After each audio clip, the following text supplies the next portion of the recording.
और इस बीच आपको बता दें कि बिहार विधानसभा चुनाव नहीं लड़ेंगे पवन सिंह। देखिए ये एक खबर निकल कर आ रही है पवन सिंह को लेकर। इससे पहले जब पवन सिंह ने एक बार फिर से बीजेपी को ज्वाइन किया था तो अटकलें कहीं ना कहीं यहाँ पर बहुत ज्यादा जोर पकड़ रही थी कि वो विधानसभा चुनाव लड़ेंगे, लेकिन अब उनकी तरफ से ये प्रतिक्रिया सामने आई है, मुझे विधानसभा चुनाव नहीं लड़ना है, मैं पार्टी का सच्चा सिपाही हूं और रहूंगा। तो पवन सिंह की तरफ से ये बड़ा बयान सामने आया। बाकायदा एक्स पर उन्होंने ये लिखा भी है कि चुनाव लड़ने के लिए मैंने बीजेपी ज्वाइन नहीं की है, मुझे विधानसभा चुनाव नहीं लड़ना है, मैं पार्टी का सच्चा सिपाही हूं और रहूंगा। और यतेंद्र हमारे साथ फोन लाइन के जरिए जुड़े हुए हैं इस खबर पर। यतेंद्र, ये पवन सिंह की तरफ से, अच्छा हम रुक करेंगे एक बार फिर से यतेंद्र का, लेकिन इस बीच देखिए पवन सिंह की तरफ से ये बाकायदा ये एक्स पर पोस्ट किया गया है। उनकी तरफ से ये कहा गया है कि वो बिहार में विधानसभा चुनाव नहीं लड़ेंगे, चुनाव लड़ने के लिए उन्होंने बीजेपी ज्वाइन नहीं की है। और पवन सिंह की तरफ से ये साफ तौर पर कह दिया गया है कि मुझे विधानसभा चुनाव नहीं लड़ना है, मैं पार्टी का सच्चा सिपाही हूं और रहूंगा। तो देखिए इससे पहले भी जिस तरीके की अटकलें यहाँ पर लगाई जा रही थी कि पवन सिंह को टिकट मिल सकता है, वो चुनावी मैदान में उतर सकते हैं, गृह मंत्री अमित शाह से बाकायदा उन्होंने मुलाकात की थी, तमाम बीजेपी के शीर्ष नेताओं के साथ उन्होंने मुलाकात की थी। लेकिन अब ये खबर निकल कर आ रही है, खुद बाकायदा यहाँ पर पवन सिंह की तरफ से एक्स पर ये पोस्ट किया गया है। उनकी तरफ से कहा जा रहा है कि चुनाव लड़ने के लिए उन्होंने बीजेपी ज्वाइन नहीं की। यतेंद्र ज्यादा जानकारी के लिए हमारे साथ जुड़ रहे हैं। यतेंद्र, ये पवन सिंह की तरफ से जो एक्स पर पोस्ट किया गया है, इसके क्या मायने निकाले हम? देखिए बिल्कुल, अभी कुछ देर पहले ही गृह मंत्री अमित शाह से मुलाकात हुई और उन्होंने उस मुलाकात के बाद खुद एक पोस्ट किया और कहा है कि वो चुनाव नहीं लड़ना चाहते और उन्होंने जो पार्टी ज्वाइन की वो पार्टी के सच्चे सिपाही और हमेशा रहेंगे। और लेकिन जो पूरा ये नया एंगल सामने आया पवन सिंह का, वो उनके साथ जो लगातार विवाद चल रहा है, उनकी पत्नी के द्वारा जिस तरह से लगातार मीडिया में जो उनके माध्यम से खबरें आ रही है, तो एक एंगल वो भी माना जा रहा है। लेकिन आज सुबह ही उपेंद्र कुशवाहा ने भी एक ट्वीट किया था, एक पोस्ट किया था, जिसमें उन्होंने कहा था कि जो खबरें मीडिया में आ रही हैं सीट शेयरिंग को लेकर, वो अभी ठीक नहीं है, क्योंकि अभी भी एनडीए के नेताओं से, बीजेपी के नेताओं से उनकी बातचीत चल रही है और अभी भी कुछ भी फाइनल नहीं हुआ है। तो ऐसे में इसको भी जोड़कर देखा जा सकता है, क्योंकि पहले उपेंद्र कुशवाहा और पवन सिंह का किस तरह से अनबन सामने आई थी, मतभेद सामने आए थे। और हालांकि विनोद तावड़े जो प्रदेश प्रभारी हैं बिहार के, उन्होंने कोशिश की पवन सिंह को उनके घर लेकर गए और जो तस्वीरें सामने आई उससे साफ लगा कि सब कुछ सही हो गया है। लेकिन अब एक के बाद एक जो पोस्ट आ रहे हैं उससे साफ है कि सीट शेयरिंग को लेकर बात हो या पवन सिंह के चुनाव लड़ने को लेकर बात हो, अभी सब कुछ सही ठीक नहीं चल रहा है और बीजेपी की कोशिश है कि आने वाले 1-2 दिनों में ये सब कुछ ठीक कर दिया जाए। अच्छा, बीजेपी की तरफ से कुछ कहा गया है क्योंकि गृह मंत्री से उन्होंने मुलाकात की है। ठीक है यतेंद्र, शुक्रिया बहुत बहुत। लेकिन ये देखिए बाकायदा पवन सिंह की तरफ से ये एक्स पर लिखा गया है, एक बार आपको तफसील से हम बता देते हैं। उन्होंने लिखा है कि मैं पवन सिंह अपने भोजपुरिया समाज से ये बताना चाहता हूं कि मैं बिहार विधानसभा चुनाव लड़ने के लिए मैंने पार्टी ज्वाइन नहीं की थी और ना ही मुझे विधानसभा चुनाव लड़ना है, मैं पार्टी का सच्चा सिपाही हूं और रहूंगा। तो थोड़ी देर पहले गृह मंत्री से उनकी मुलाकात हुई, इससे पहले भी लगातार जो है बीजेपी के शीर्ष नेताओं से उन्होंने मुलाकात की है। लेकिन कई एंगल निकल कर आ रहे हैं, जिस तरीके से उनकी पत्नी के साथ जो विवाद उठा है, क्या उसकी वजह से पवन सिंह की तरफ से ये फैसला लिया गया? हालांकि देखिए अभी तक औपचारिक तौर पर कुछ क्लियर नहीं हुआ है, लेकिन खुद उन्होंने मुलाकात के बाद पवन सिंह की तरफ से एक्स पर ये पोस्ट किया गया है।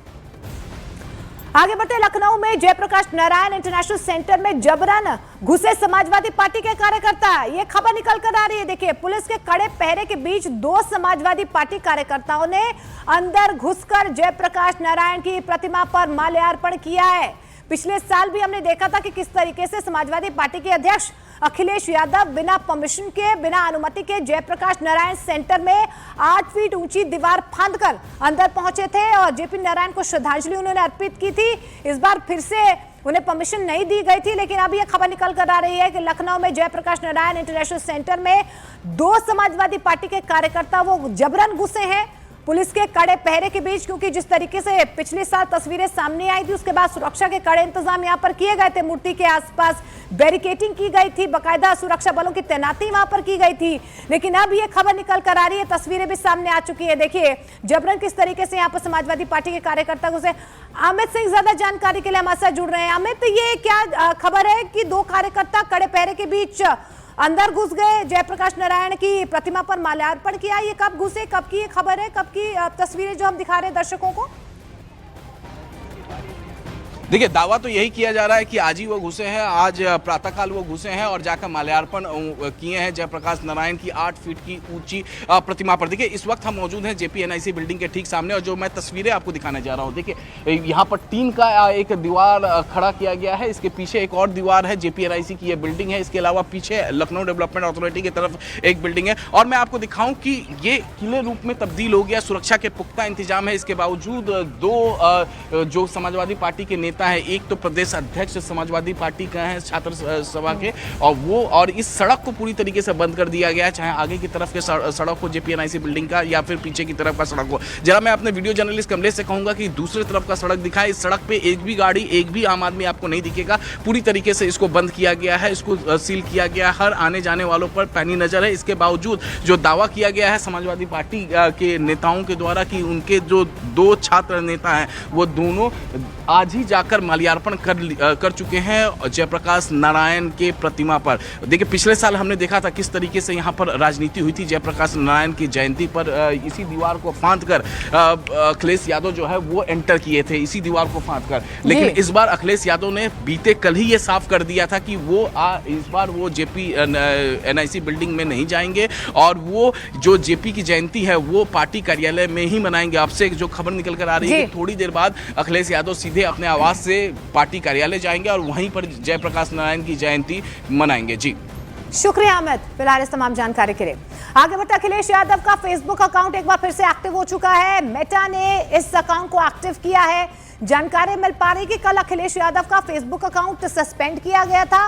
अकाउंट सस्पेंड होने पर बीजेपी ने अखिलेश यादव पर निशाना साधा था, क्योंकि अखिलेश यादव की तरफ से या उनकी पार्टी की तरफ से ये आरोप लगाए जा रहे थे कि सरकार के कहने पर जो है अखिलेश यादव का अकाउंट जो है वो सस्पेंड किया गया है। लेकिन अब एक बार फिर से मेटा की तरफ से अकाउंट जो है एक्टिव कर लिया गया है। मेटा ने इसे एक्टिव किया है।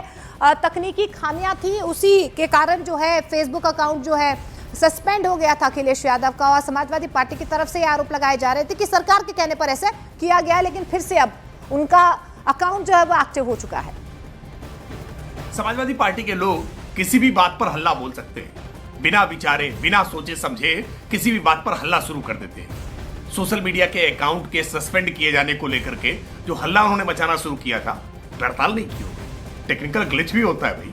सोशल मीडिया की समझ तो विकसित करिए, किन कारणों से अलग अलग समय पर नहीं दिखाई पड़ता है। हर बात के लिए राजनीतिक छींटाकशी करना, राजनीतिक आरोप प्रत्यारोप करना, नरेंद्र मोदी पर सवाल खड़े करना, भाजपा को दोषारोपण करना, इन सब बातों से बाज आइए भाई और अपनी टीम में कुछ तकनीकी लोगों को शामिल करिए जो बता सके कि किन तकनीकी कारणों से ऐसी घटनाएं हो जाती।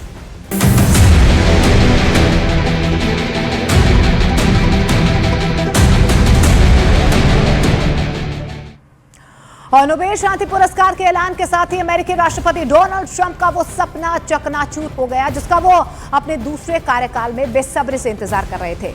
ट्रंप अपने कार्यकाल से ही इस तरह से केंद्रित होकर काम कर रहे थे ताकि उन्हें नोबेल का शांति पुरस्कार मिल सके। यही नहीं, अमेरिकी राष्ट्रपति बार बार ये दावा भी कर रहे थे कि उन्होंने 7 युद्ध रुकवाए हैं, इसलिए वो इस सम्मान के हकदार हैं।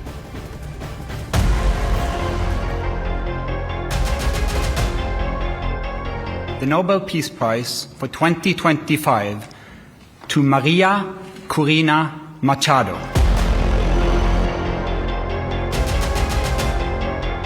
They will never give me a Nobel Peace Prize. I deserve it, but they will never give it to me.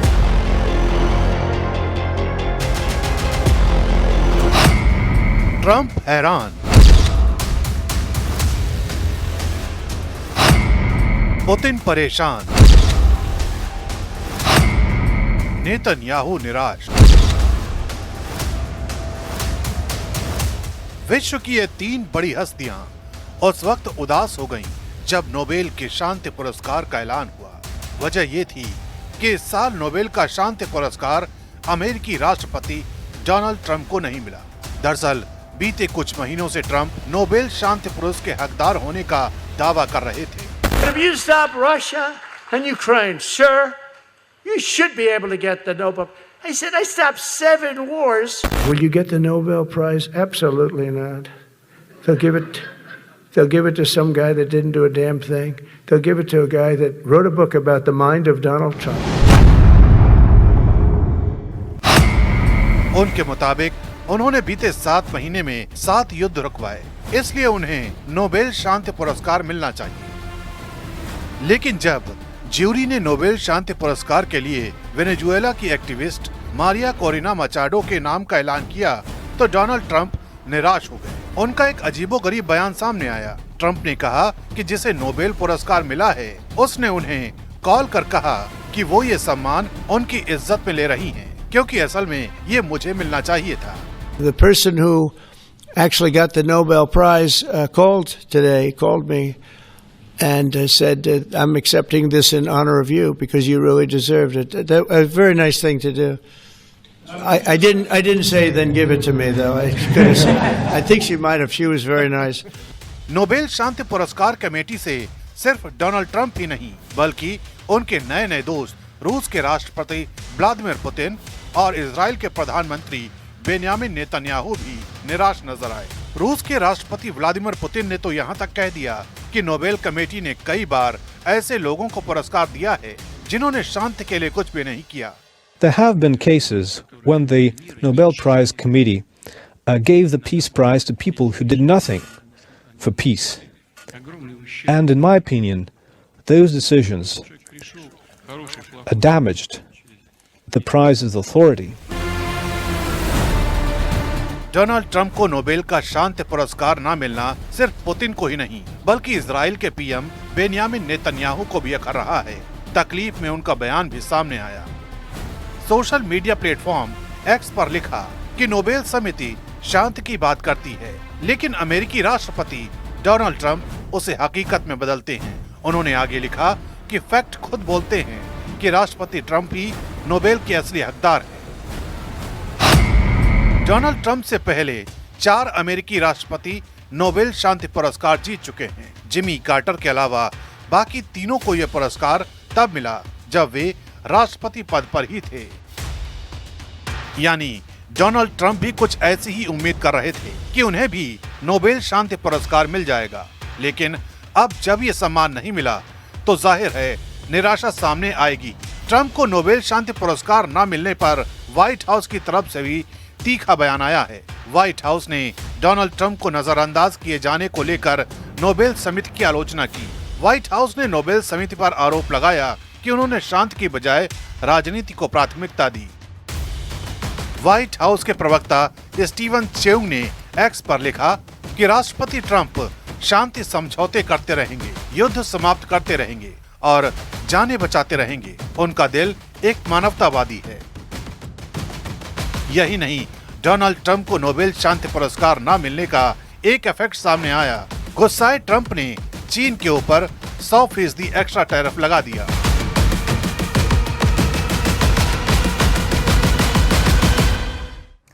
और दिल्ली में अफगानिस्तान के विदेश मंत्री के प्रेस कॉन्फ्रेंस में महिला पत्रकारों की एंट्री नहीं होने वाले विवाद पर अब भारत के विदेश मंत्रालय का बयान भी सामने आया है। एमईए ने कहा है कि दिल्ली में कल अफगानिस्तान के दूतावास में वहां के विदेश मंत्री की प्रेस ब्रीफिंग में भारत के विदेश मंत्रालय की कोई भूमिका नहीं थी। आरोपों के मुताबिक कल आमिर खान मुत्तकी के प्रेस कॉन्फ्रेंस में महिला पत्रकारों को प्रवेश करने से रोका गया था। ये मामला सामने आने के बाद विपक्ष के कई राजनेताओं ने सरकार और भारत के विदेश मंत्रालय पर हमला बोला था। सभी नेताओं ने इसे भारत की महिला पत्रकारों का अपमान बताया है, जबकि एमईए का यह कहना है कि इस मामले में भारत सरकार या एमईए का उससे कोई लेना देना नहीं है, संबंध नहीं है।